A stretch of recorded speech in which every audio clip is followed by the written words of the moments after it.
So yun guys, punta tayo kay Bululoy, no? So madaling araw pa ngayon. So biyahe na tayo kasi medyo malayo yung sa kanila. Kasi para tayo makabanding ni Bululoy. So yun guys, panoorin nyo to. So naabutan tayo ng ulan guys. Layo pa. Oh yun, so yun guys, dumating na tayo dito sa Carme, no? So anong oras na? Mag alas 12 na. So malayo talaga Kabululoy. So puntahan na natin sa kanila. Yun.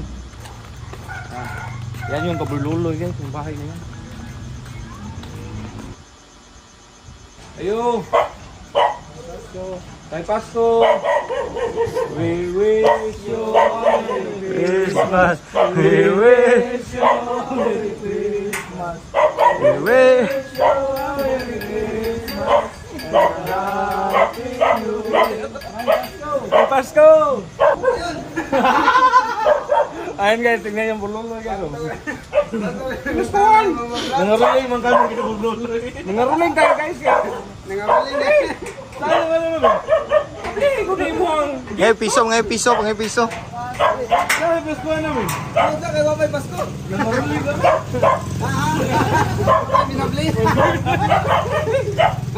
Pinaskuhan! Asa, utong pala ko. Botag jeans na mo. Ito yung pinaskuhan guys. Botag jeans na mo. Hindi mo silbi na mo. Hindi magsilbi. Kabila eh. Kabila, wala naman. Hindi. Daming gold na oh. Laki na to. Daming gold ba oh. Botag jeans na mo. Ay! Grabe, tihi ka.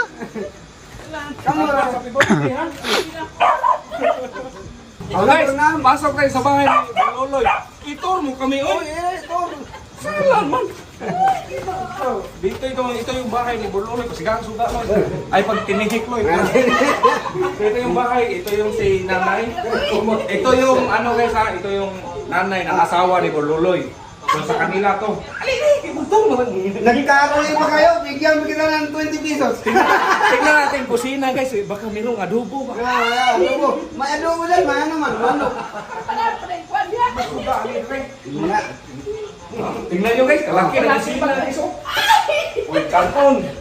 Sana mo din. Mais man guys. Dami kasing comment na bakit hindi ko daw ako pupunta? Layo man! Malayo talaga Guys, guys. madaling araw ako naggikan. Kadlaw naggikan man. Oh, nakabantay kasi ng tawag, kung ano man to? Mga alas 3, man to. Madaling araw kami nagpunta dito. Oh, alas ngayon lang daling araw. So ngayon lang din nagdating alas 12 guys. na. Alas 12 na, so ang layo Layo. talaga, hindi makaya biyahe-biyahe doon. Kaya malay-lay. Hindi, punta tayo doon sa ano. Oh, saan yung kwarto mo ba? Dito, Kita natin yung kwarto sa mo. kwarto. Uy, isus kaganda na po. Pangit rin nga. Baka kami mumang bulingon. Kalandra ka dyan eh. Alam mo naman, pag Wala lalaki. yung kwarto ni Bululoy guys no? Relaxing ba niya? Ang asawa nito nasa ibang bansa man guys. Doon pa sa ano, sa Malaysia. Oh, Malaysia man. Tapos, so, may chick siya dito guys kasi wala mga asawa. Mahirapan tayo nun. Kasi guys, maraming salamat sa mga asawa suporta sa Biwax Tanya. Yun, thank you.